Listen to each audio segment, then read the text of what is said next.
Dunque sentite l'applauso caloroso, l'applauso di tutto il teatro. C'è Rush e Gobbo con il Treviso.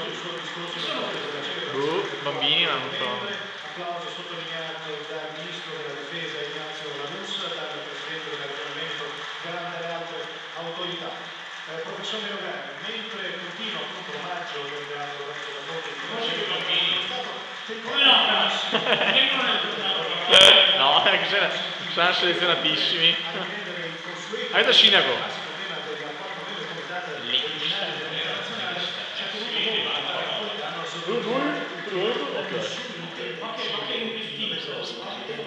nella celebrazione.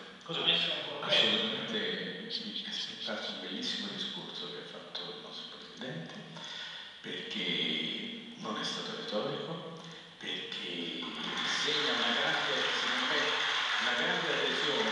Aspetti solo un momento perché Ogni 10 anni viene Presidente, sì. Ricevuto dal Capo dello Stato un omaggio consegnato dal Sindaco di Vittorio Veneto in nome dell'intera cittadinanza di Vittorio Veneto. Ma stavo dicendo, professore?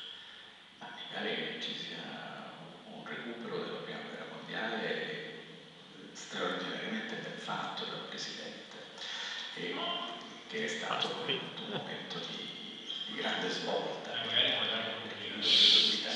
20 euro. Veramente non te lo dico.